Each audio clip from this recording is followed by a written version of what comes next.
Hello and welcome everyone. On behalf of the NGO Major Group Unitive Cluster, I want to welcome you. I'm Joni Carley, the convener of the cluster. I want to welcome our colleagues in the room with a special welcome for the Director of the United Nations Alliance of Civilizations, Ms. Nihal Saad. Thank you, Joni. I want to welcome our speakers who are here in the room and also those who are online. Also welcome the NGOs who have come together here in New York. And also welcome our online colleagues. Over 275 of you have registered to be with us today, and we're thrilled to have you. And I want to give an extra special welcome to those of you who are going to join us on Facebook after this. We're coming to you from the beautiful Baha'i Conference Center here on UN Plaza. And the reason we're here today is because the United Nations General Assembly declared the 5th of April as the International Day of Conscience. And I want to share some of the language from that declaration, just to give you a sense of the scope of it. The declaration was to create the International Day of Conscience to build the culture of peace with love and conscience. That's a quote, to build the culture of peace with love and conscience. And also quoted in that, the invitation was issued to all member states, organizations of the United Nations systems, and other international and regional organizations, as well as the private sector, that's the entire business and sector, and civil society, that's everybody, including non-governmental organizations and individuals. That literally covers everybody in the world. And that means that 5 years ago, the General Assembly created the UN Day of Conscience as a way to invite every one of us to recognize that conscience is a means to create the kind of culture that we all want to live in. A culture is kind of like a culture in a lab dish. It'll grow some things and it won't grow other things. It's like the water we swim in, except culture is intangible. So observing this day as an acknowledgement of how intangibles like conscience and culture need to be factored into global equations. So today, the Unitive Cluster is convening UN community members and guests to talk about the role of conscience in world affairs. This coalition of about 20 NGOs that form the Unitive Cluster is very much aligned with the UNESCO Constitution. And that proclaims that, since wars begin in the minds of men and women, it is in the minds of men and women that the defenses of peace must be constructed. End of quote. The Unitive Cluster recognizes that mindset matters. And we recognize conscience as a core component of mindset. In our UN interventions, we focus on how a culture of peace is required for the SDGs to be achieved. We focus on how important the role of consciousness is at every level of human affairs. And we focus on the impact of intangible factors like conscience and love on outcomes.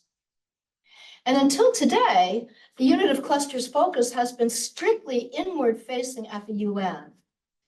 But when we saw this day on the UN calendar, we saw it as a good opportunity to support the advancement of understanding about how the connections between conscience, culture of peace, global conditions, and the UN agenda really have to be made more obvious and raised up.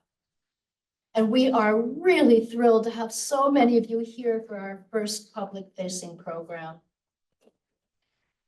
For our online audience, this session is a UN-based session that we're just pulling the curtains back on by making it a public event. So I want to give you a heads up that there's a UN vernacular that's really quite efficient around here, but it can be very frustrating because it's full of all kinds of acronyms and combinations of letters that make no sense outside of the UN system. And so all I can tell you is that after 16 years, I still have to Google some of these letter combinations when I'm in meetings. We do though. Oh my goodness, one of the highest UN officials is also saying the same thing, so don't feel bad, folks. But I do want to, can you please put up the slide, Becky? I do want to cover one basic acronym. And that's that everyone in the room knows this very well. Some people online do, but many of our audience won't. And the UN agenda until 2030 is the 17 Sustainable Development Goals. And the slide you see is how they're usually depicted. Sometimes that's called Agenda 2030 because it's the agenda until 2030. More often it's called the SDGs, and you'll hear those referred to today. Unfortunately, we can finish with the slide now. Unfortunately, all indicators are that the world is not anywhere near on track to accomplish the SDGs by then. The unit of cluster was formed as a part of an emergent call for deep systemic transformation as the best means to accomplish the SDGs. And that requires addressing the impact of intangible factors, including conscience and mindset, in creating cultures that sustain peace. I also want to recognize that today is also the Golden Rule Day. Doesn't it seem fitting somehow that Golden Rule and International Day of Conscience come together? Because a culture of peace with love and conscience is certainly a culture where the Golden Rule would have to rule. So we have a very rich program today, and I want to take a minute before we get started to just thank some people. I want to thank our organizing committee, Thomas Legrand, Sabina Gear, Tara Lother, and David Whip, with support from Tezekiah Gabriel. I want to thank Becky Suzik from Joy Fuel, who is our master Zoom host. I want to thank John Raymer at Sign Network for spreading this far and wide over Facebook. And I want to thank Hygeia Foundation for your support. I also want to recognize Denise Scotto, who is a human rights lawyer, a founding signatory of the Unit of Cluster, and chair of the International Day of Yoga. Denise's work over the last few years has helped to raise up the International Day of Conscience, and her work on so many other initiatives and events has paved the way for us to be here today. And I am really, really sorry to inform you that Ambassador Anwar Chowdhury will not be with us because he's hospitalized after an emergency medical procedure. But for those of you who know him, in his inimitable style and spirit, he sent a message from his hospital bed, and I'll read that later. So speakers, if each one of you could fill your entire session, each one of you I know could speak the entire time, and we would still have a great session. And we want to have all voices heard. So Becky will have a timer on her screen that those of you on screen can see. And we'll also be giving you a signal in the room in hope that you please finish on time. And for attendees, we'll also have 2 engagement sessions. And we also ask that you please be brief when we open the floor, because our mission is to have all voices heard. And so we begin our program with an official handover from the organizer of a very full day of celebrating the International Day of Conscience at UN Geneva headquarters. Sophia Strill-Rever is an author and speaker and the French biographer of the Dalai Lama, with whom she has co-authored 4 books that have translated into 20 languages. And her story about that has been adapted to a screen documentary. Sophia has worked very hard in the last years to establish the International Day of Conscience as a highly significant event at the UN in Geneva. Sophia, the floor is yours. If you could please. Yeah. It's from Switzerland. So now it's evening, and we spent a full day that we dedicated to the celebration of the International Day of Conscience at the Palais des Nations UN headquarters in Geneva. This is for the second time. We organized it also in 2023. And this year, the Day of Conscience was hosted by Initiative of Change. And I have the pleasure to be with Ignacio Packer, who is the director of this NGO, Initiative of Change, that has been hosting the celebration at the UN in Geneva.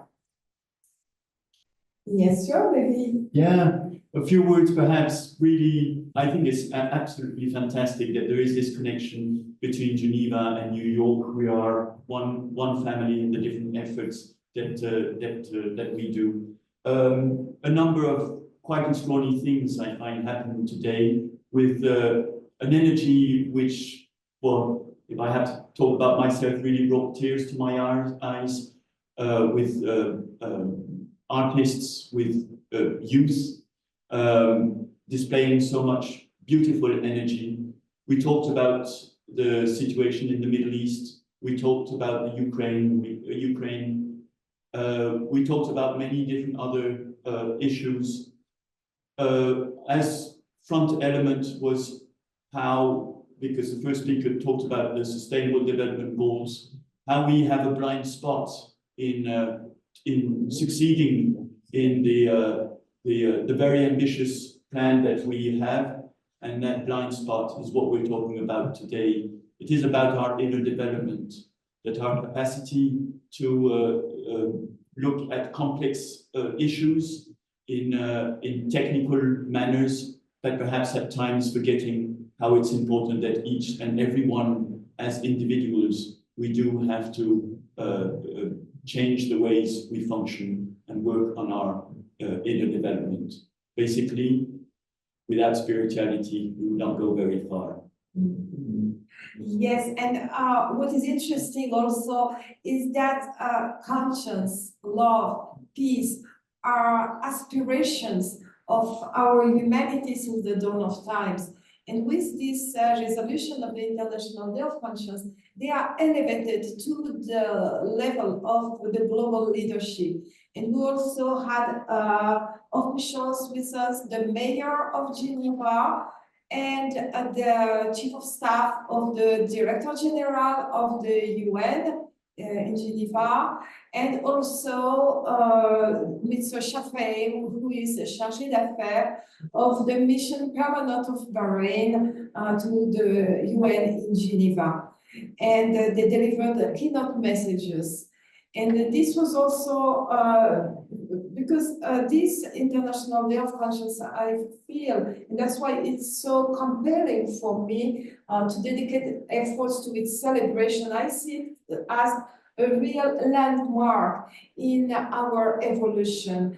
To make this shift that we need so much, we can really make a U-turn if conscience and love become really foundational for peace.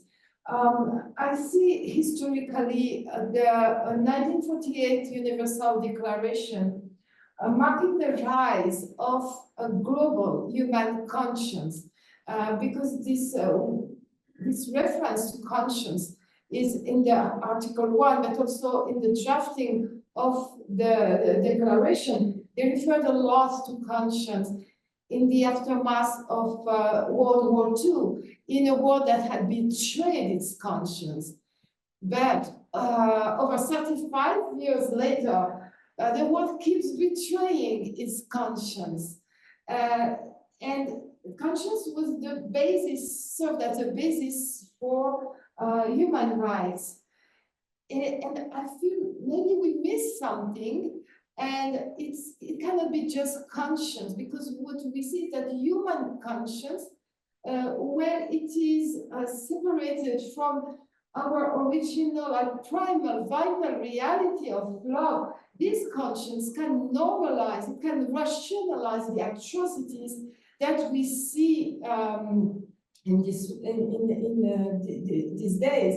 And it also normalizes this totally bankrupt world economy, criminal world economy, that benefits only 15% of the humanity and leaves the other 85% behind, and is wrecking the planet at the expense of the living and the future generation. Because today what we witness is this decentering of the conscience, and we need really to connect conscience and love, because love is not just individual feeling, it's not just an emotion, it's also a force for social evolution. And it was particularly the case when Martin Luther King, in the civil rights movement, he introduced also love inspired by Gandhi. And he created what he called strength to love, and that I render by love force.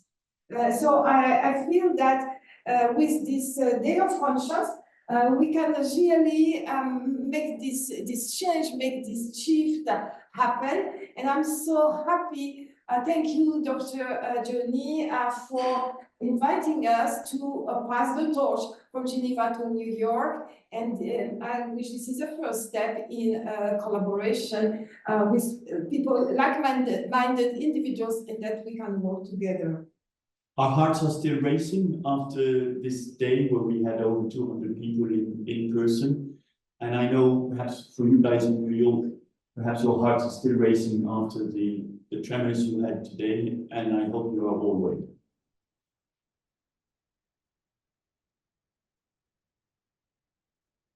I think we have come to, With 6 minutes. yeah, we have completed the 6 minutes that you had offered. I just want to say my heartfelt greetings to my friend who just joined, Denise. Yes, we recognized you earlier, Denise. It's good to see you. So nice to be we with are now, everyone here in person. Yes. Yes, wonderful to see you. Bonsoir, Sophia. we are now officially handed over to here in New York, and we will begin our program with Ms. Nihal Saad, who is the Director of United Nations Alliance of Civilizations, where she leads the organization's policy and strategy. She serves as Vice Chair of the Working Group of Preventing and Countering Violent Extremism and in the Counterterrorism Office. She is also the co-chair of the United Nations Interagency Task Force for Religion and Development. Ms. Saad, the floor is yours. Thank you. Thank you so much, Johnny. Good afternoon, everyone, and good evening to all the participants joining us from Geneva and elsewhere. I'm really delighted for this opportunity to talk about the promotion of harmony, peace, building love, as you mentioned, Johnny, at the beginning, building peaceful societies through love and conscience. And I think that there is a number, as you all recognize, there is a number of UN General Assembly resolutions that talk about the culture of peace and promotion of the culture of peace. But this is the one resolution where the title carries another value, which is conscience. And conscience here is the significant component in that resolution. I was very happy this morning to participate representing my organization, the United Nations Alliance of Civilizations, in the event that was hosted by the permanent mission of Bahrain, and the government of Bahrain is really the one country that led that resolution on the promotion of promotion of culture of peace with love and conscience. That was adopted back a few years ago, and it was also one of the resolutions that was supported by the United Nations Alliance of Civilizations, and we issued a press release congratulating the government of Bahrain for leading on that. So that would really bring me to the issue that was, or the point that was raised by Johnny, and also by our other distinguished speakers from Geneva, which is the word conscience. And as I said earlier this morning, I was talking this morning about the word conscience and the significance of the word conscience. And it was mentioned earlier, the word conscience and consciousness. And I want to just stress on the meaning of the two words. Of course, in English, we all speak English. We all know what is conscience and consciousness. But in relevance to the subject matter that we are talking about today, the conscience means the inherent sense of every healthy human being to perceive what is right and what is wrong, impelling one towards the right direction. And it is the sum of moral and ethical principles that controls, guides, or inhibits the thoughts and actions executed by that individual. Consciousness, on the other hand, is the function and state of awareness of the human mind that receives and processes information, stores it, or rejects it. So it's proven that the more information one is able to gather and process, the more aware and more conscious one becomes regarding one's internal and external world. And we mentioned several acronyms. Allow me to mention one, which is very, I think, familiar to most of us, which is the UDHR, which is the Universal Declaration of Human Rights. Some of those acronyms we remember by heart because we often use and frequently used in the UN. So UDHR, everybody knows what UDHR is. So I am referring to the Universal Declaration of Human Rights, particularly Article 1. Which states that all human beings are born free and equal in dignity and rights and are endowed with reason and conscience and should act towards one another in a spirit of brotherhood. this is the core of what is happening of many of the conflicts and many of the patterns of toxic hate that we see around the world, because people are not being treated equally, whether because of their culture, their religion, their ethnicity, their language, color of their skin, color of their hair, or gender, sexual orientation. So we see that discrimination, prejudice, exclusion, and marginalizing of certain communities just because they are a minority somewhere breeds fear, breeds hatred, and then the cycle of violence starts. This is one of the root causes of why we see so many conflicts around the world. And this is why when you rightly mentioned in the program of this event, of this meeting that we are having today, beside,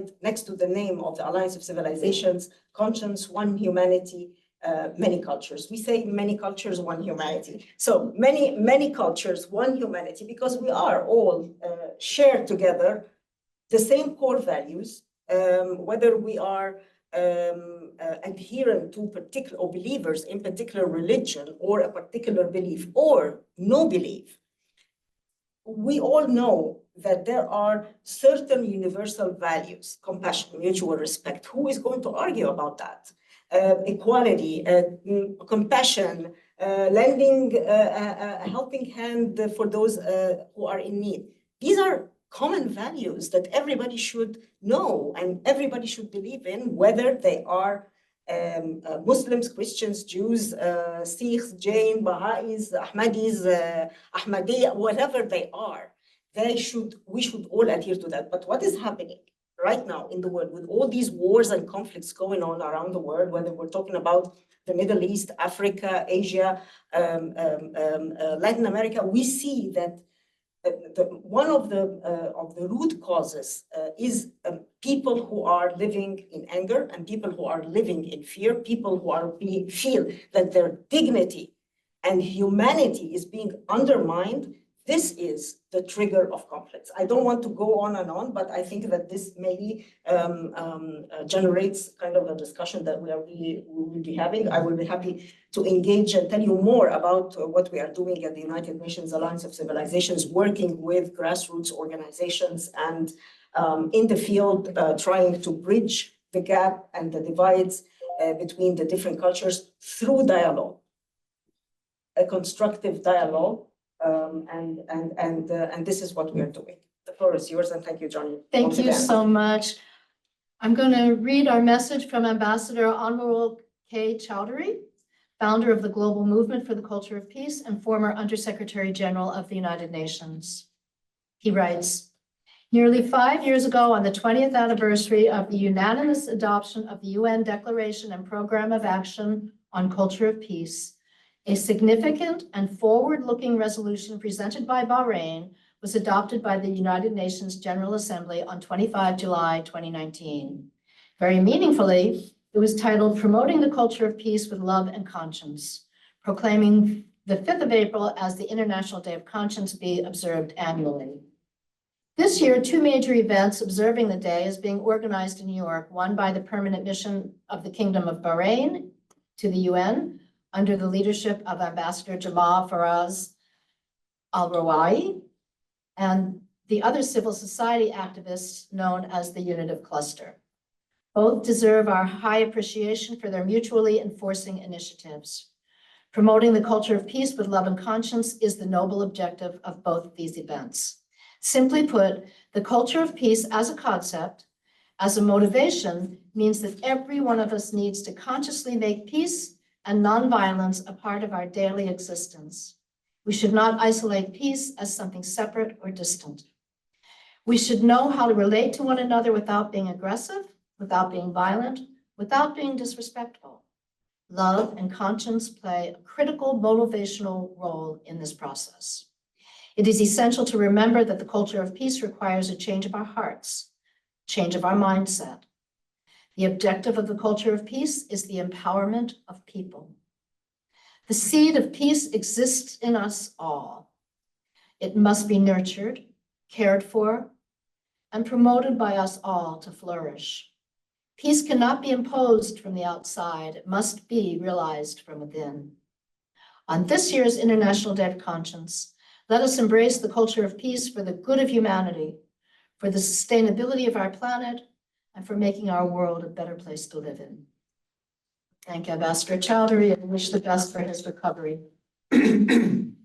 Next, we have Divine Mother Audrey Kitagawa, JD. She is president and founder of the International Academy for Multicultural Cooperation, president of the Light of Awareness International Spiritual Family, and the former advisor to the Office of the Special Representative of the Secretary General for Children and Armed Conflict at the United Nations.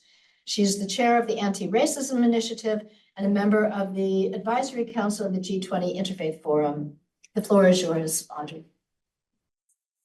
Thank you so much, Joni, and thank you, everyone. You know, it really is a privilege to be with all of you today on this International Day of Conscience. And this day was created in 2019 with a recognition that there was a need for the creation of conditions of stability and well-being and peaceful and friendly relations based on respect for human rights and fundamental freedoms for all, without distinction to race, sex, language, or religion. United Nations General Assembly invited not only the member states, but as Joni Carley said, a wide range of stakeholders, including individuals around the world, to build the culture of peace with love and conscience in accordance with the respective cultures and other appropriate circumstances or customs of local, national, and regional communities, including through quality education and public awareness raising activities to foster sustainable development. I've been asked today to speak on unity consciousness, coherence of conscience. This is a very tall order to fill since it speaks to the totality to date of our journey in the long march of human history to be seekers after wisdom, knowledge, and the higher truths that could allow the pronouncement of a great master to say, "Know the truth, and the truth shall set you free." Consciousness has been given many definitions. But let us briefly say that it is a state of being aware, the ability to experience or to feel. Some say it cannot be seen, but it makes seeing possible. It cannot be heard, but makes hearing possible. It cannot be touched, but makes touching possible. It is the awareness in which perception happens and the entirety of the field in which perception itself takes place. In the creation of this International Day of Conscience, there was a fundamental recognition that the realization of a culture of peace is enhanced by two important words, love and conscience. Love is the unseen but universally felt state of deep affection and caring for someone else, for others, as well as for yourself, but not in a narcissistic manner. The manifestation of love can be seen in all of the acts of kindness and caring that we observe taking place all around us in large and small ways in the manner that we conduct our daily lives and as we go about our daily lives. Conscience is an inner feeling or voice viewed as acting as a guide to the rightness or wrongness, as Nihal has shared earlier, of one's behavior. Even though we can try to justify our actions within ourselves, we immediately know if we've crossed a line of inappropriate or improper conduct. Both love and conscience are inherent qualities within each person. There's a beautiful quote that Peter Dunov wrote in 1940. All conscious people in the world today are aspiring towards the new life. They are in a state of expectation. They are expecting something good of life. There is a new which is on its way. Everyone senses it. It already permeates the air and penetrates the whole of life. Love brings life. Wisdom brings light and knowledge, while truth brings freedom. Love is fundamental to life, while light, knowledge, and freedom are conditions for the manifestation of love. He wrote this when World War II was underway. On April 9, 1940, Germany simultaneously invaded Norway and occupied Denmark, and the war began in earnest. Eventually, 6 million Jews died, and the nuclear bombs were dropped on Hiroshima and Nagasaki. The horrors of World War II created the United Nations to prevent the devastation of further wars. It signified a noble attempt to maintain international peace and security and to achieve cooperation among nations on economic, social, and humanitarian problems. 100 years before Peter Dunoff wrote his beautiful words, Alexander Pope wrote in his 1732 in his essay on man, hope springs eternal in every human breast. Man never is, but always to be blessed.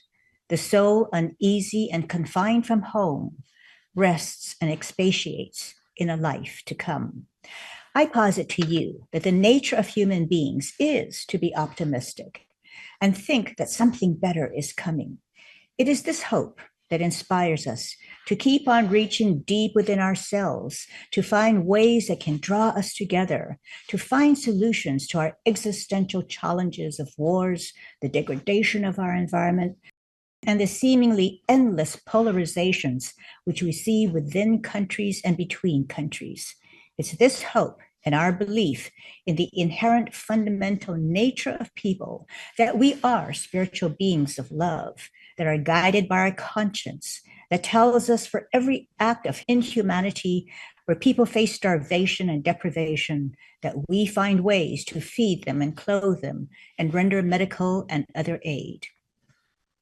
We are voyagers in search of that freedom and higher knowledge that will slake our thirst for peace, harmony, well-being, and ultimately how to be and become better people. When properly aligned and developed, we are capable of creating deeply spiritual documents, such as the UN Preamble and the Universal Declaration of Human Rights. We have now created a broad framework of international humanitarian rights laws that speak to the coherence of conscience that we hope will create global transformation to the elevation of our collective consciousness that is ever guided by the inherent love and conscience that is already within each one of us. Thank you so much.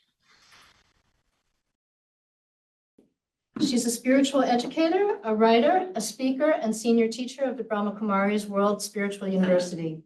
She's practiced Raja Yoga meditation for over 45 years, with dedication toward exploring transformation as a spiritual phenomenon. Since 1980, Gayatri has served as the representative of the Brahma Kumaris at the United Nations, where she works on policy with an eye toward practical relevance to individual lives, and also on the values-based and spiritual dimensions of UN work. She also works throughout the 120-country Brahma Kumari network. Gayatri, the floor is yours. Thank you, Joni. And maybe I'll open today with a question to all of us here in this room. Where were you at 10:20 this morning? Shaking it up.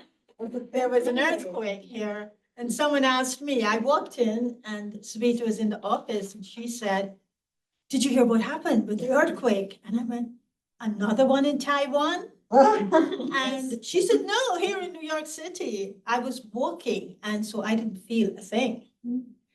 And the earth was shaking. So I'm glad you're all fine. I'm glad New York and other New Jersey, it went all the way to Philadelphia, and I think they felt it in Connecticut as well. So here we are, living in a world that is changing by the moment and by the day, these sudden moments. I've been at the United Nations as an NGO representative of my organization, I think for a very long time, too long. A few years ago, I was speaking with a diplomat, and we were talking about the state of the world. And I asked him, "What do you think the world needs most to become a better place?" And his instant response was the human conscience. He elaborated to say, you here at the UN, we use the word will, we use the word political will, we even use the word willpower, but without conscience, there is no will. His words touched me deeply because through the many challenging calls on his diplomacy, be that of a sensitive situation or groups of people with diverse needs, his awareness of what was really needed was in fact a profound spiritual insight. This encounter and conversation became a catalyst for me to become increasingly interested in the concept of conscience as the spiritual compass to change the direction of any given situation into calmer waters. Today, on the International Day of Conscience, I find myself reflecting on whether the concept of conscience exists within the global community. Does it really exist? And if it does, it must be very incognito, it must be hiding, or it must be in a deep sleep. So how do we make the incognito visible? How do we expose the hidden? And how do we wake up from the slumber? So, staking the ground, planting the seeds, let's start with what exists. Today, I'm asked to share on consciousness, mindset, and conscience in the context of just this, staking the ground and planting the seeds. I say, let's start with what already exists, because if we look at these three words, they already exist in the universal principles articulated in the UN Declaration, the UN Charter, in the UN Declaration of Human Rights, and in the Constitution of UNESCO. So what are these existing principles? Reaffirming faith in the dignity and worth of the human person. I wonder why that particular phrase gets left out. They talk about a scourge of war. The United Nations exists to save succeeding generations from the scourge of war, to reaffirm fundamental human rights, but this little bit gets left out. And to reaffirm faith in the dignity and worth of the human person, and for me, that is collective consciousness. All human beings are born free and equal, and I'm paraphrasing, endowed with reason and conscience. The United Nations Declaration of Human Rights. That's conscience. And mindset, we all know the mindset. UNESCO tells us, since wars begin in the minds of men, and we now have to say women, do they? The wars begin in the minds of women? No, you think so? It is in the minds of men, Jonathan, that defenses of peace must be constructed. And that for me is mindset. So the human conscience, the moral sense, and you said it beautifully, Nihal, of what is right and what is wrong, which acts as a guide to our behavior, is triggered when one's actions, thoughts, feelings, and words conform to or are contrary to a particular standard of what's right or wrong. What is right and wrong or true and false is normally connected, even though universal, but is normally connected to value systems based on moral and spiritual leanings. Conscience is a faculty of the soul that distinguishes between right and wrong, and it influences conduct and behavior, as Audrey was telling us. I believe that this concept of human conscience can only change in a direction of a set of circumstances, be they global or even within our own homes, when an enlightened conscience and a compassionate conscience are explored. It is said that an enlightened conscience verifies the integrity of the heart, and a compassionate conscience leaves no one behind. The enlightened conscience bears witness to this higher truth and to love. When we access an enlightened conscience, we call forth the presence of truth and love. And some people call the presence of truth and love the source or God. To make sense and meaning of our lives, to speak the truth, to act in accordance to that truth, and to conduct ourselves with integrity, but also with sincerity in our relationships and in our interactions with others, and might I say, the environment. When we see others with love, we experience the other as a legitimate other. So said Umberto Maturana, the scientist in Chile who studied the biology of love. And when we can see the other as a legitimate other, we are drawn, almost compelled, to uphold their dignity and their worth. For the conscience to operate as a spiritual compass requires a higher consciousness based on true knowledge, but it also, that true knowledge, universal higher knowledge, takes our beings into a deeper discernment and leads us to a process of decision-making that is beneficial. And beneficial means here, everyone is taken into consideration. This morning, We're at time. okay, this morning we were listening to this a lot, so I'll hurry up now. And I'll say that, and possession of such a faculty is possible only for those who are prepared to integrate into their lives spiritual disciplines from which they learn to listen to their inner voice. And it is through this that the compassionate conscience is developed, and it gives clear and clean insight to the discernment of the intellect and a mindset that is free from the chains of the past and the limitations of ego and arrogance of the present.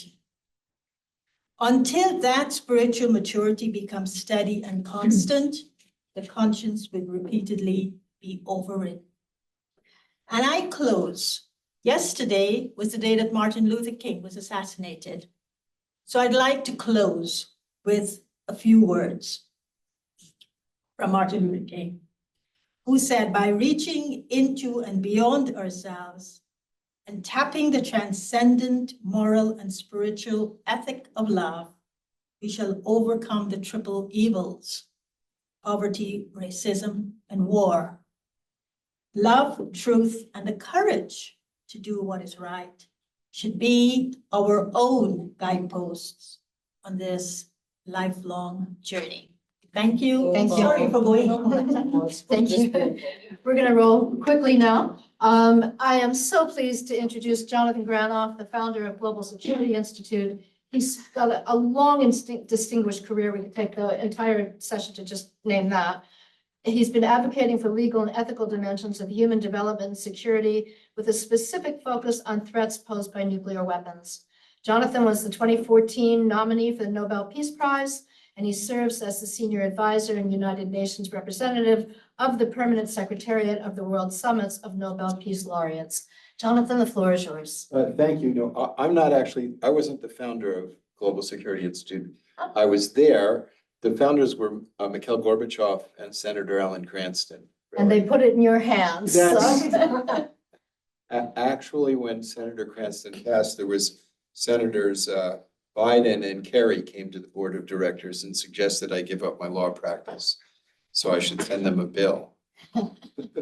Because working for peace has a reward that can't be measured in dollars. So I'm pleased with the deal I got. But in dollars, it's expensive. In fact, it's all about, to find peace, it's all about giving away. I want to respond to my sister's point about the gender issue, because one of the most interesting jobs that I've had, or tasks that I've had, was working on the drafts of the collective statements of the Nobel Peace Laureates. So there was a draft of a collective statement that they had. The first draft, which I had written, went as follows: nothing is as antagonistic to peace as the mind of man without love, compassion, and reverence for life and nature. Nothing is as noble as the human being who chooses to bring love and compassion into action.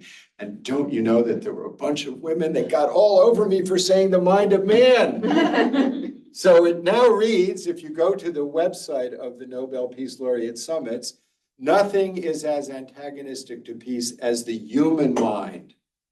So women are included, actually, as the human mind without love, compassion, and reverence.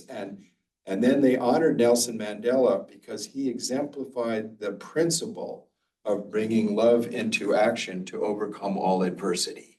And that is what conscience does. I'm seeing you're going like this, so. I'm good. Are you okay? Yeah, Can I okay. give a talk or? Yeah. Yeah, good. Okay. Mhm. So as I did, I prepared some remarks. Now, I would like to share them. And I'll talk this way because there's people watching. So excuse me for my back, because otherwise I'm giving my back to them. So the intellect is not sufficient to tell us why. It just tells us how. Science is insufficient to tell us why. It just tells us how. Artificial intelligence is similarly not capable of telling us why. In fact, as Martin Luther King said in his Nobel acceptance speech, without the why, without understanding these human values, we end up with, as he quoted Thoreau, improved means to unimproved ends. And I would say that we're in a situation now where without the why, we have law without justice, medicine without healing, philosophy without truth, religion without love and transcendence, financial systems disconnected from goods and services. And the greatest and most burlesque paradox of all is nuclear weapons. The more you perfect them, the less security you get. So that's why conscience is so important, because conscience is that capacity of the human being to find the why, to bring values into our action. It is that which discerns for us. So without it, it's like going through a forest without a compass. And when conscience is awakened, then all of the divine attributes that make us human have a place to resonate within us. Because conscience doesn't come from selfishness. Conscience is what tells us, oh, I hurt this other person, I should fix that. It is that voice that reminds us of a greater reality than the ego mind, than the selfishness that's part of our biological nature. It comes from something beyond our biological nature. It guides our biological nature. And in fact, when it's fully awakened, it is boundless. I see people trying to expand consciousness. And what I've noticed after decades of observing this and being engaged in it myself is that if the conscience doesn't expand, it ultimately descends into like spiritual experiences that come and go, and a warm bath and a good massage, maybe with some candles, which is a very nice thing. But it is not the same as awakening. Consciousness only goes as far ultimately as the boundary of conscience. If we expand our conscience, our connectivity, consciousness will follow. So if your conscience is only to your immediate friends and family, that's about as far as you're going to go. It might even be just as far as your own skin and your own actions. That becomes pietism, trying to make yourself perfect without caring for others. Conscience, an awakened conscience. Well, you know what? It's not culturally relative.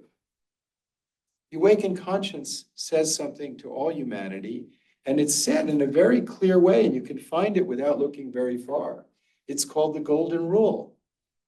Now, you hear some countries here in the UN talking about the articulation of the values that arise out of the Golden Rule, the Universal Declaration of Human Rights, as now they're calling them not universal, but sovereign, which it really undermines it. It's basically saying your rights come from the state. That's not a right of your inherent dignity. That is a license of those with power. And you will never find a person who has been tortured or summarily had their property taken away from them, or incarcerated, unjustly tell you that human rights are culturally relative. That's just not going to happen. So how have the wise told us about conscience? Buddhism, whatever is disagreeable to yourself, do not do unto others. Confucianism, do not do to others what you do not want them to do to you. Christianity, you shall love your neighbor as yourself. On these two commandments depend all the law and the prophets. Well, and then the first one was love God with all your heart and soul and all your might. But like unto that, in other words, in order to love God, you have to love your neighbor as yourself. Judaism, what is hateful to you, do not do to your fellow human being. This is the entire law. All the rest is commentary. I'm fixing the gender in the Old Testament. God forgive me. Jainism, in happiness and sorrow, and joy and in pain, we should consider every creature as we consider ourselves. Judaism, never do to anyone else anything that you would not want someone done to you. Hinduism, this is the sum of duty. Do not unto others that which would cause you pain if done to you. Islam, none of you is a believer until he cares for others as he cares for himself. Plato, I can do to others what I'd like them to do to me. West African tradition. If somebody stings a bird with a sharp stick, you should first try it to yourself and realize how badly it hurts. It's so interesting and make it so physical and so present, right? Shintoism, be charitable to all beings. Love is the representation of God. Sikhism, I am a stranger to no one and no one is a stranger to me. Zoroastrianism, do not do to others what is harmful to yourself. And Baha'i, and thank you so much for hosting us here. This is such a beautiful, for those of you all over the world, the Baha'i Center here in Manhattan is one of the most beautiful venues in the city, one of the most beautiful cities in the world. But what's more beautiful than the physical is the way they use it, and they make it available to anybody who really comes with a program of virtue, a program of conscience. And they're hosting us here, which they do often to so many people. And here it is. Blessed is the one who prefers for others what he prefers for himself. So the point is there is an articulation of conscience that you can find everywhere. But you know what? What's really interesting is that, well, I had two sons. One got his international relations degree from Yale University, and the other from the School of Advanced International Studies at Johns Hopkins. And so I looked at their curriculum, and no one taught them this principle. Nations should treat other nations as they want to be treated. Can you imagine that? It's just like I went through law school and never took a course in justice. Right? You can do that. You can get a degree as a lawyer and never know anything about justice. And you could get a degree in international relations and not learn anything about the ethics or the conscience of what makes things work. So look at what happened after World War I. Crushing burdens placed upon the German people. Nobody thought, well, what would it be like for our people if we lost the war? What would it be like? What would our people, how would my country respond, right? And what we got from that was chaos and Nazism. But after World War II, I'm so proud that the United States led in a Marshall Plan. It's interesting, they had to name it after a general, but it was really not a plan of military plan. It was a plan of generosity. It was a plan of rebuilding societies that had lost in the war. And the consequence of that generosity, of caring for others, is we would want to be cared for. Trading partners, robust democracies, and stability. So bringing conscience into action, using the golden rule as a standard, would say nations must treat other nations as they want to be treated. And if anything comes out of these deliberations, I would hope that would be our message, because that's relevant to the UN. And there was a great Sufi teacher that I studied with who treated everyone as treated everyone's suffering as part of his own and treated everyone's joy as his own and treated everyone as part of one thing, one living thing called the mystery of the divine or our humanity. And he made a real simple point of how to expand conscience. He said, separate from yourself that which separates you from others. So what separates us? Vanity, pride, anger, jealousy, hastiness, all of the qualities that affirm the illusion of being separate. And then the qualities that bring us together. What do? Love, compassion, patience, tolerance, peacefulness, justice. They liberate us from the illusion of being separate, not just in the community of people, but separate from the light of consciousness itself, separate from the source of our being, which is the divine mystery, separate, or one. And I'm going to end with a wonderful quote from Albert Einstein on this subject, in which he said, "You can believe that nothing is miraculous, or you can understand that it's all miraculous." And I think that part of what one discovers in following the compass of conscience is it leads to the qualities that show us unity, and the qualities that show us unity show us that we live in the most wondrous, miraculous world, and it's worth saving. Thank you. Thank you so much, Jonathan. We are going to skip over the engagements section because we're running short on time. And I want to introduce all of these bios. The longer bios are going in the chat, so everyone's seeing much more about you than I'm speaking. Our musician is Kristen Hoffman, a Juilliard-trained singer who does an international show in partnership with NASA called Bella Gaia, award-winning. She has performed at peace symposia and environmental concerts, including at the Fuji Declaration at Mount Fuji, the Royal Philharmonic Orchestra in London, and her Song for the Ocean was performed at Sydney Opera House by a choir of 800 children. Kristen will grace us with her original song, At the Core. Oh, what an honor to be here today. And Jonathan, you couldn't have set up the song that I chose for today better. I chose this piece called At the Core, and you mentioned virtue and finding those spaces that connect us. And this song is about going to those virtue core spaces within each human being. And when we take a moment and we pause and we remember to go there, there is so much more that connects us than separates us. And through this doorway of conscience, we always have a choice of how we respond. When the hate comes, let there be love. Here we go.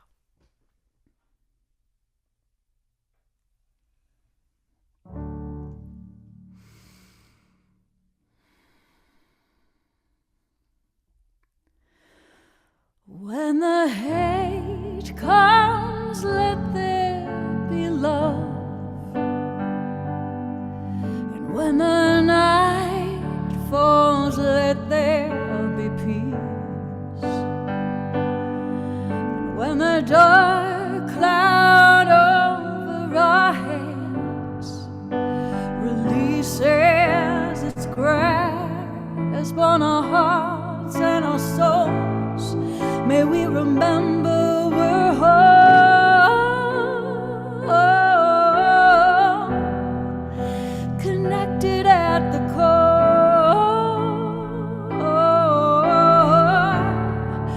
One people were whole,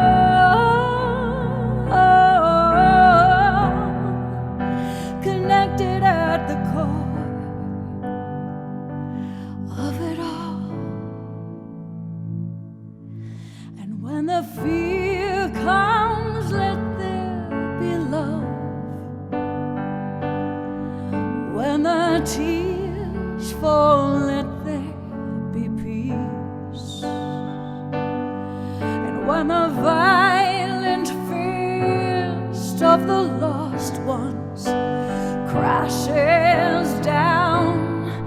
breaks our hearts, chains our souls.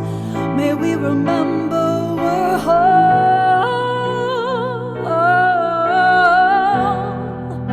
connected at the core.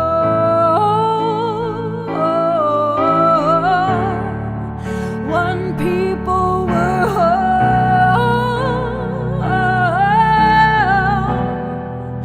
connected at the core, soul to soul. And when that fever starts to flare, we're gonna shake it down, shake it down, shake it down. And when those guns are in the air, we're gonna lay them down, lay them down, lay them down. And remember we're whole,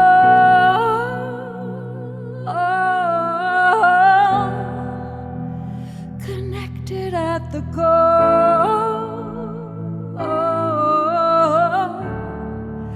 One people we're whole,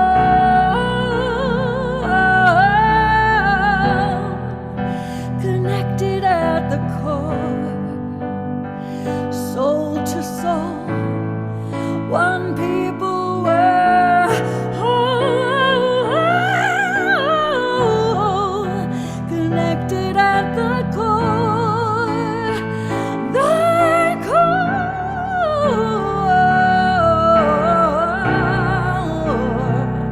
at the core, connected at the core of it all. Of it all.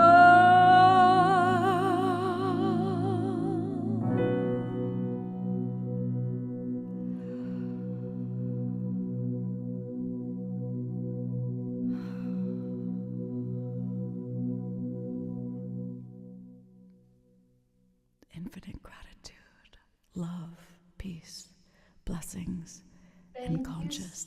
So much, Kristen. What a joy to have you. We're going to move along quickly because we're so short on time. I want to introduce Dan Perel from the Baha'i Center with a great big thank you for hosting us here today. Dan is the Baha'i representative at the UN, and I apologize, Dan, I somehow didn't print out your intro for myself, so I'm not going to give you as good a one as you should. I'm just going to say he's a rock star here. He is really not. He's a lawyer by, yes, everyone's clapping. He's a lawyer by training and has worked for human rights in Geneva. He travels for the Baha'is. Okay, we're going to put that away and let you talk. Sure. So thanks so much. It's always difficult to follow the last two performances. I mean, all of you have shared wonderful thoughts, but I'm always inspired when Jonathan speaks, and then a musical interlude like that is. So my apologies in advance. So yeah, I'm Dan Perel. I serve as a representative for the Baha'i International Community's UN office. At this time, I'm quite engaged with the Summit of the Future. So I think a lot of the remarks that I give will lead to that, but I want to provide a little bit of context for those who are unaware of all the UN things about what that is. So the Summit of the Future is this upcoming summit that will be taking place in 2024 this year in September in New York. And essentially it's to focus the leaders of the world around considerations of governance for the future of humanity. And if this isn't a time when we need to be considering conscience, I don't know when is. And yet across the street, I fear that that is not the paramount concern. So let's work back into that. I think I want to start with one quick reflection on what Jonathan said, and it's a very superficial one, which is I wonder if the difference between wisdom and knowledge is actually wise. You kept saying wise, and then when you said the wise have taught us, I realized that that was a different set of wise. It was W-I-S-E. But I was thinking that wise is because it answers the whys, W-H-Y-S. And so I was wondering if that is the difference between wisdom and knowledge, is that it's filled with wise. Anyhow, that's my apologies for that. The other thing I want to share is that today would be my father's 75th birthday. He passed a few years ago, but of course on this day I remember him, and I think often about not just my father, but the lessons he instilled in me, but also the fact that we all have fathers and mothers and sisters and brothers and children and aunts and uncles. And one of the fascinating things that I find in the work at the UN, and really actually the entire professional space, is that we sort of shed all of that when we go into the room and negotiate and speak. We lose that dimension, that connection to our history, our soul, our joys and sadnesses. And I think, you know, if what my father taught me, if what I tried to teach my daughters, if those lessons took place at the UN across the street, I think we'd probably be in a much better place than we are. It's actually quite basic. I mean, conscience, we speak about it in a very complicated way, but it is really just the golden rule, as Jonathan was saying. And interestingly, that is the source of so much of the conflict that we see, is an inability to retain that sort of connection, human connection, when we go into these spaces. We can say it to our children before they go to school, and then we walk into the room and suddenly we're negotiating power politics and trying to win over the person on the other side of the table. And then we go back home and have dinner with them and say, oh, what'd you do today? That was so lovely. And it's like two different worlds, and how we occupy those, I do not understand. Like the way that we can divide ourselves. And so I often think when I walk into those rooms across the street, what is it that is motivating the folks here? What is it that initially motivated them to come here? Because it wasn't power and prestige. I mean, the diplomats and the vast majority of people across the street are not there because they're going to, one day rule the world or make the millions of dollars. As Jonathan referenced, this is not a career that you can live, but you can't like have the yachts.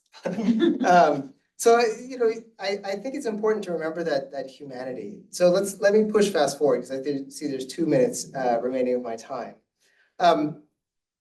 One of the things that's happening in the negotiations around the Summit of the Future, and just for a little dose of irony about how these summits work, is that there will be an outcome document, but it is articulated and agreed upon before any summit. So it should not be called an outcome. It's like a prelude document that is agreed to. Anyway, that doesn't matter. No.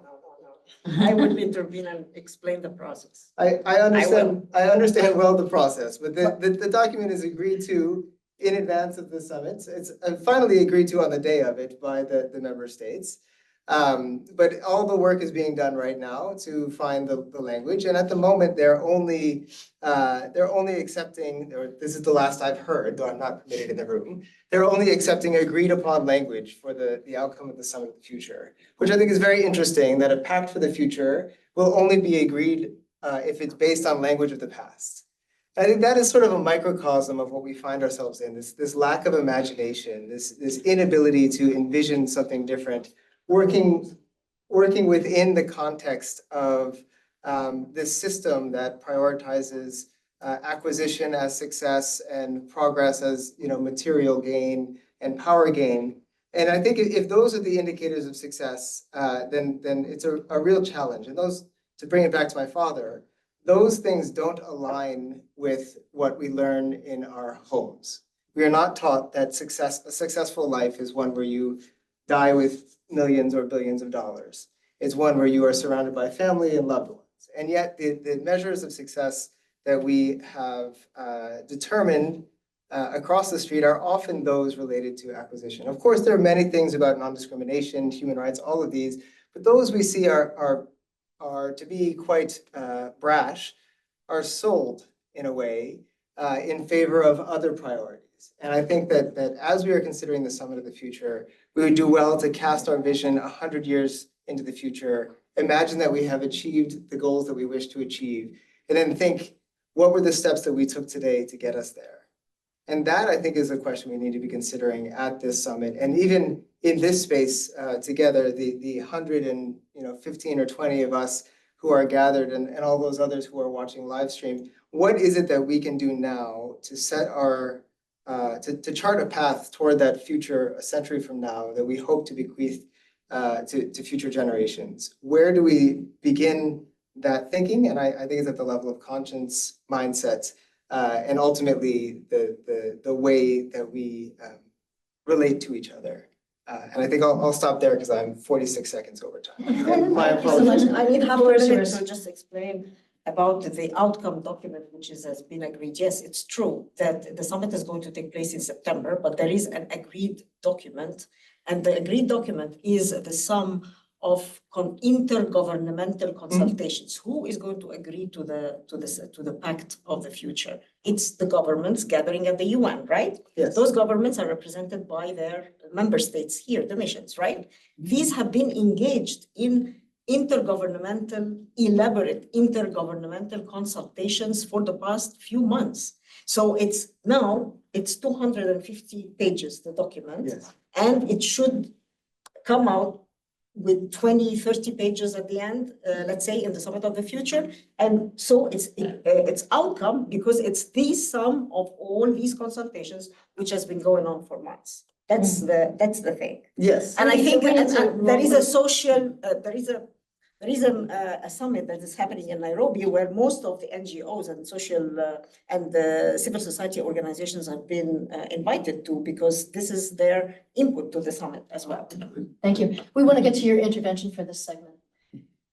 Yeah, but this was related to Yeah. what you were saying, so Yeah. it doesn't matter whether this is my For sure. segment or a response. You can deduct it from my No, segment. no, it's good. If yeah. Clarity is important. And yes, so what is it that you want me to discuss in this segment? Because I mean, there are lots of ideas here that we have exchanged, and I'm just willing to answer questions if there are questions regarding what we are doing in the United Nations Alliance of Civilizations, if this is the segment that we are going to be talking about. Because yeah, tell me. Yeah, we are skipping over the engagement where people would be asking because we're so short on time. And we were just hoping to hear at this point, the Alliance of Civilizations is they walk the talk of what we're talking about. They put conscience in action. And so maybe if you could give us one example of how you do that. Yes, we do that in different ways because I just touched on it very briefly when I was talking at the beginning about our logo, which is many cultures, one humanity. And this means that we engage with in a bottom-up approach with all levels of with all stakeholders or key stakeholders in the society, youth, including young people. We believe in young people. Grassroots organizations, women as peace mediators, important peace mediators, particularly in identity-based conflicts. And we deploy most of the tools that maybe are not very much popular, they are overlooked by other organizations, such as sports as a tool to diversity because it brings people together and you don't have to speak the language. Music, as we just said, we all enjoyed Kristen now playing. We were all touched by the music and her performance, and we understood everything that she was trying to say with her music, even if we don't know the language, English or whatever. So in the Alliance of Civilizations, basically, we have a huge number of projects where we support, as I said, all these stakeholders through either funding, symbolic funding, or mentoring workshops where we promote inter-religious and interfaith dialogue. We promote diversity. We promote peace building capacities. We, especially with young people who are close to their communities, but most of all, also we've created a global. I look here or I look here. Either way, we'll find you. This is the one that they Yes. spotlighted. Yes, so I think that also what we do is, but we have now become a recognized global platform for dialogue, bringing state and non-state actors together, faith leaders, young people, policymakers. And we created that platform where they exchange ideas in a transparent way, trying to, and in many ways, that kind of dialogue and global platform manages to bridge the gaps between the different communities, the different faiths, emanating from the belief that we are all equal and that diversity is richness, not a threat, and that every one of us, almost every one of us, is a minority at some point of time, somewhere. Maybe I am not maybe I am a minority here in the United States, but maybe when I will go back home, I am no longer a minority. You are maybe a minority in a particular country, but you are not a minority in your own country. So this is what we are trying to say. You will be a minority at some point of your life somewhere. And this is where we are trying to see that regardless of your ethnicity, religion, culture, gender, or sexual orientation, you have to be treated for the worth you are. The human dignity is the most important value that everyone should recognize and try to respect all the time. Thank you so much. Folks, we're probably going to go about 10 minutes over, just to give you a heads up. Our next guest is Sabita Gir, sitting next to me, who has been a UN representative of the Brahma Kumaris for the past 8 years. Her work is based on the understanding that real change begins with a shift in awareness, facilitated by a spiritual-based approach. She's been a student and teacher of Raj Yoga for 45 years and has worked in the Caribbean, UK, India, Middle East, across the US, in Guyana, and in the Caribbean. She's currently vice chair of the NGO Committee on Spirituality, Values, and Global Concerns. Hi, everyone. Good afternoon.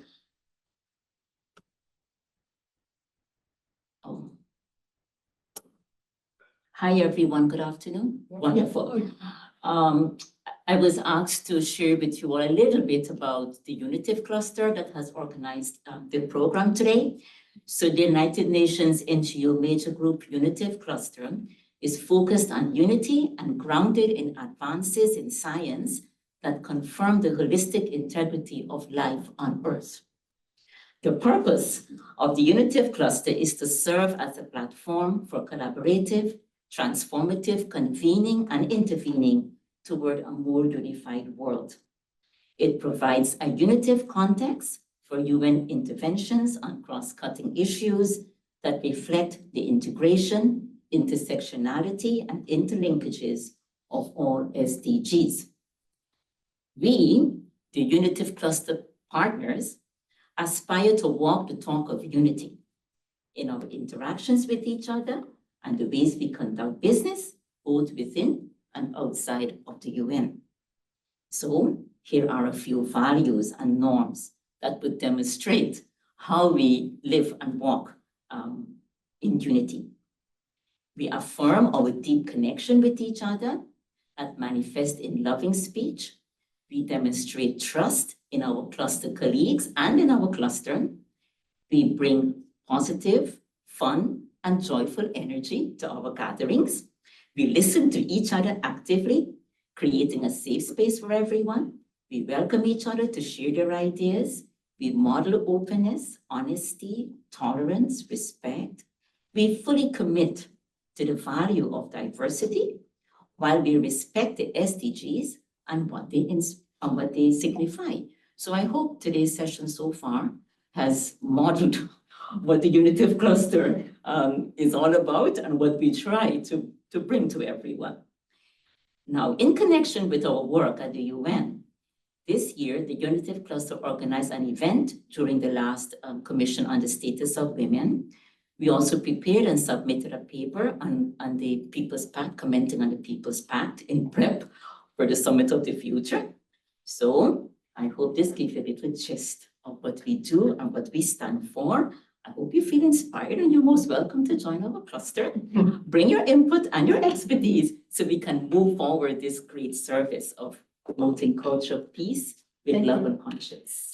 And just to qualify that, the cluster is open to people who have UN credentials. It is not a blanket invitation. Thank you. So it's open to UN NGOs, and we would love to have you if you're here on the ground at the UN, or maybe not here physically, but if you are a UN community member.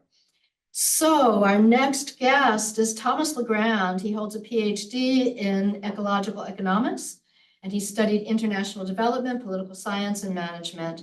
He works in the field of sustainability for UN agencies, private companies, and NGOs with a focus on forest conservation, climate change, sustainable finance, and leadership, and how to cultivate inner capacities for systemic transformation. He's currently the lead technical advisor for Conscious Food Systems Alliance, convened by the United Nations Development Program, also known as UNDP. Thomas, the floor is yours. Thank you very much, Johnny, and hello, everyone. Glad to be with you and very inspired by all the wonderful speeches I've been hearing tonight here in France.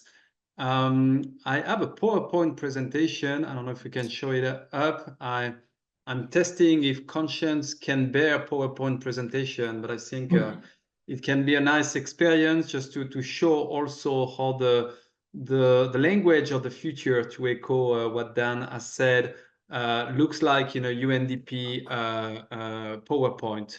So I'm here just to tell you about this initiative we have launched publicly a year and a half ago, which is probably the unique UN initiative with the word conscious in it. And the tagline, as you can see, is what we call inner capacities for regenerative food systems. So that's a complementary approach to all our efforts to transform food systems. And we can go to the next slide. And indeed, you know, we are addressing this major blind spot in our work so far, building on, for example, this quote from Gustav Speth, who has been a UNDP administrator some 30 years ago. And he said, I used to think that the top environmental problems were biodiversity loss, ecosystems collapse, and climate change. I thought with 30 years of good science, we could address those problems, but I was wrong. The top environmental problems are selfishness, greed, and apathy. And to deal with this, we need a spiritual and cultural transformations. And we scientists don't know how to do that. Thank you. So I'm really happy to start in UNDP 30 years after he chaired it, addressing these aspects. And through an approach grounded in science, we have been partnering with leading scientists on this new field of inner-outer transformation. They're highlighting that the cultural narrative of separation, as we have heard today, underpinning the poly-crisis, consciousness being really the most systemic aspect of, you know, related to all these crises. Looking also at systemic thinking, the work of Donella Meadows, for example, which recognize mental models as the deepest leverage point for systemic transformations, and also recognizing, especially in relation to the ecological crisis, that knowledge alone is not enough to activate behavioral change. We need to engage with emotions, and sometimes these are uncomfortable, and that's why we have such denial. And also the fact that these crises challenge our values and identities. So we are partnering with, for example, the Inner Development Goal, who are also championing this perspective, and really drawing on a number of reports, documents, including with the UN, that highlight these aspects. You can go to the next slide. So the Conscious Food Systems Alliance is convened by the United Nations Development Program and is a movement of food, agriculture, and consciousness practitioners united around a common goal to support people from across food and agriculture systems to cultivate the inner capacities that activate systemic change and regeneration. And by inner capacities, we mean, you know, all the concepts as mindsets, beliefs, values, worldviews, and associated transformative, cognitive, emotional, and relational qualities and skills. Can go to the next slide. And our ways of thinking is to talk about consciousness approach, which can include practices, which can include contemplative practices such as, you know, mindfulness or compassion trainings, nonviolent communication, nature connection. And we are trying to consider these inner dimensions and actively cultivate them at three levels: at the individual level, at the group level, especially on how we are building safe, connecting space for deeper conversations, And finally, at the institutional level, how we can transform the culture of organizations and associate that with specific public and private policies. And through that, we expect to generate shift in consciousness through the cultivation of inner capacities, referring in particular to change in connection and relationship with self, others, and nature. And we think this shift in consciousness is important to bring forward regenerative food systems, and acknowledging, we are realizing that, you know, I would say almost all sustainable agriculture movements do rely on different and specific values and worldviews, and we are trying to bring that, make that more visible. Thank you. So we have identified different areas of intervention for this agenda, looking at, for example, farmers' psychological resilience. We know that mental health is a big issue in the world, looking at the role of traditional wisdom for conscious food systems and how we can strengthen it, and how we can support this cultural change at the local level, for example. Also supporting, strengthening traditional food cultures, and looking at the relationships between mental health and healthy diet, for example. Can move to the next slide. So on one side, we're a community of practice and learning, you know, having online events and gathering, and also on site, sharing, learning, connecting people, fostering collaboration. And on the other side, we are trying to fund initiatives on the ground. We have developed a conscious food systems leadership program. We'll have a few cohorts of our members going through that. We have already more than 300 members and more than 200,000 followers. Can go to the next slide. And I'm almost on time. Thank you very much. Thank you so much. Thank you. Our next guest, I think, is probably known by many people, is not here at the UN, but it has quite a presence in the space of conscience and especially online. Nipun Mehta is a designer of large-scale social movements. Among many other initiatives, he's the founder of Service Space, an incubator of projects that operates at the intersection of volunteerism, technology, and the gift economy. Service Space has a global ecosystem of over 1.5 million members and has delivered millions of dollars in service for free. Nipun has been honored as an unsung hero of compassion by the Dalai Lama and was appointed by US President Obama to a council for addressing poverty and inequality in the United States. Nipun, the floor is yours. Thank you, Johnny, and thank you for such an inspiring program, so many wonderful ideas and intentions. My name is Nipun. I grew up in the Silicon Valley, and I think I've tried to sort of get rid of that part of my being, but it just does not let me go. So I want to talk a little bit about AI, but also bridge it to this idea of heart intelligence, what I think of as heart intelligence. I think something that all of us would be familiar with. Following in Thomas's footsteps, I think I'm also going to share my screen here. And I want to start with this video. This is a video where Sam Altman, who was the head of, who is the head of OpenAI, one of the most powerful companies in the world right now, he was asked to testify in front of Congress, and he doesn't speak Spanish, but here is a clip of him speaking Spanish, all converted by AI in real time. So let's see here. Mis peores temores son que causamos un daño significativo al campo, la tecnología, la industria y al mundo. Creo que eso podría suceder de varias formas. Por eso empezamos la empresa. Es una gran parte de por qué estoy aquí hoy y hemos podido pasar tiempo contigo. Si esta tecnología falla, puede ser desastroso. Queremos ser claros en nuestra postura al respecto. I mean, you get the point. There are some inspiring applications of this. I mean, imagine if you could hear me in Mandarin right now in real time while I am speaking in English. Imagine if you could go another layer and start to communicate to whales and start to communicate to the crows and the ravens and the hummingbirds, which a lot of AI is now facilitating. So it's a different world.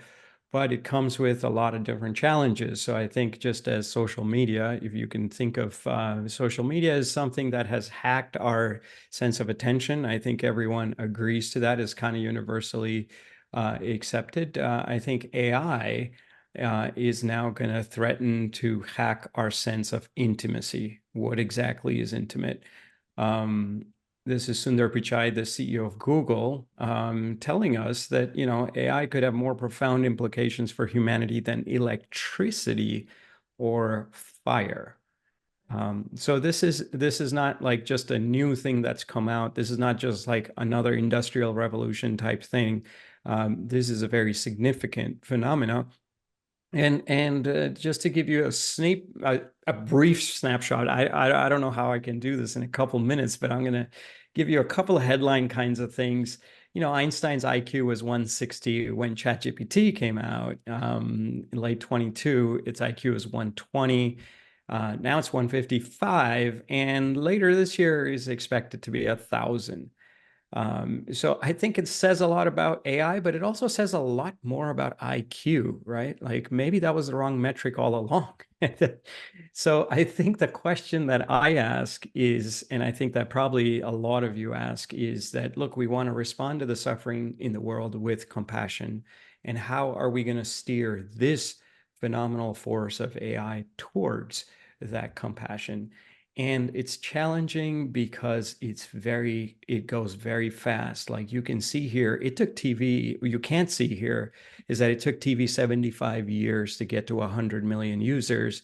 You can see that Netflix takes 10 years, you know, TikTok takes 9 months, ChatGPT takes 2 months, right? Like, so before we can even figure out and negotiate our relationship with these capacities, you know, it's just almost like it's gone and it's on to the next thing. And so how do we think about this? And especially given the recent experience with the major phenomena called social media, this is, of course, like an exponentially different league altogether. But even if you look at social media, we didn't really nail it, right? So social networks do best when they tap into one of the 7 deadly sins. This is Reid Hoffman. This is not like one of these people who hate social media. This is a founder of LinkedIn. And he's saying Facebook is ego, Zynga is sloth, and LinkedIn, his own company, is greed. And so I think E.O. Wilson sort of nails it. The old quote, but really relevant, says, real problem of humanity is that we have Paleolithic reactions, medieval institutions, and godlike technology. And so how do we support inner transformation so we go from reaction to response, upgrade our institutions so they're much more fluid and adaptive, and embrace emerging technologies much more responsibly? And I think it's about marrying big data with deep data, right? Just as you have algorithms to help you with big data, we have these native algorithms, otherwise known as intuition, that is exactly processing all kinds of deep data. And I think this is what I think of as heart intelligence. I don't have time to go too much into this here, but you know, I think there's a sense of personal coherence. We know there's a lot of neuroscience around what frustration looks like and what appreciation looks like. There's a lot around social coherence. What does it look like if my brain can emit my heart can emit electromagnetic waves that are felt more than 7 feet away? How do we start to cohere? And this is a photo that you see on the screen of, you know, hundreds and maybe thousands of birds that came together spontaneously, no organization, no central agency, but they all responded and they created the shape of a bird because that's what was needed in that moment to fend off a parasite. So how do we tap into that? And then more of a planetary coherence, right? I mean, I would say even going beyond that into a cosmic coherence. How can we align the personal, the social, and the cosmic? And I think that's what we have been attempting to do. But I think in the context of AI, right? So I think AI, if we are all individuals and if we're all, you know, defined by IQ, AI is going to end that game very fast. In fact, you know, some say by next month. But AI is not everything that constitutes human intelligence. I think it does not include heart intelligence. What is that heart intelligence? How do we circulate it? And how do we manifest it? And then there's this concept in AI of not just artificial general intelligence, but artificial super intelligence. A single chip at some point is going to know everything from the beginning of humanity to now. And wow, that feels scary, but I think it pales in comparison to collective heart intelligence that we're all capable of. But if we don't mirror these possibilities to humanity right now, I think we have a serious risk. So since I'm a little over time, I won't tell you about what we have been experimenting with this, for the last 25 years around what we think of and now as natural superintelligence, not artificial superintelligence, but this collective heart intelligence. I think there's very systematic ways in which we can go about it. And it's worthwhile. And I'll end with this quote by Minouche Shafik, who's the president of Colombia. He says in the past, and he said this, I think this was like back in 2017 or something. He says in the past, jobs were about muscles. Now they're about brains, but in the future, they'll be about the heart. And I don't think it's just jobs, right? I think it's I think it's just going to be our future, but it will take the work of big-hearted people who are able to see not just into big data that you archive from the past, but deep data that helps us live into an emergent future. Thank you for your time. Thank you so much. We are going to hand the floor back to Divine Mother Audrey Kitagawa for just a couple final thoughts, and then we'll wrap up the program as soon as she finishes. Audrey, the floor is yours. Thank you so much, Joni. Today has been blessed with such abundant, inspiring, and uplifting contributions to celebrate the International Day of Conscience. Many of our speakers who shared their wisdom, experiences, and knowledge have devoted their lives to humanitarian, diplomatic, and charitable efforts. And my deepest gratitude to them for their selfless service. Conscience attains a higher level only when the common good is put above self-interest. Examples of high conscience are those who pursue the search for truth, or those who sacrifice their lives for the societies in which they lived. Selflessness is a necessary quality to cultivate, to achieve a higher level of conscience, and to elevate our individual and collective consciousness.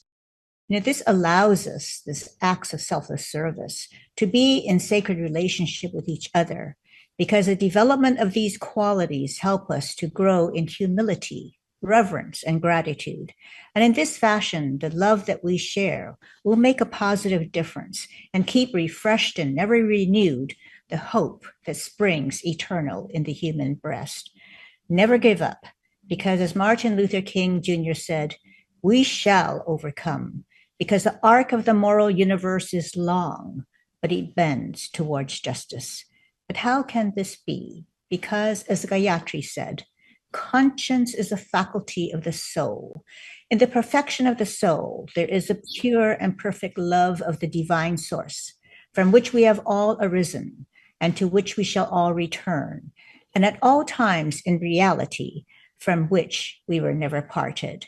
In the search for truth that will set us free, that truth is already within us, the closest of all, because we are all the recipients of divine life, which is love in its purest form. How grand. Om Shanti, Shanti, Shanti. Amen, Amen, and Aloha Nui Loa. Thank you so much. Thank you, Audrey. Oh my goodness, this has been such a rich program. Thank you so much to all the speakers. Those of you on Zoom, we are so sorry. We're disappointed not to be able to include more people in our dialogue. You can stay on Zoom for a while and continue the conversation there. We will be drilling down into more of this, but more internally here at the UM, we'll be convening symposia to get deeper into some of these conversations, including with Nippon on AI and other related things. Thank you, our speakers. Thank you, Sign Network, who is pushing this all over the place, all over Facebook with John Raymer. Thank you, Hygeia Foundation, for making things happen. Thank you for the Baha'i Center, to Becky Suzek, to our intern, Tara Lother, and to the Unit Cluster Planning Team and all of our participants on Zoom. And to our Facebook friends, we're so happy you dropped in to join us. Thank you for being here. I invite everyone to go forward on this day by intentionally practicing the golden rule in some good way. Any good way you can figure out, practice the golden rule when you leave here today. Happy International Day of Conscience and happy Golden Rule Day. Thank you so much, Jean-Marie. Thank you. Thank you.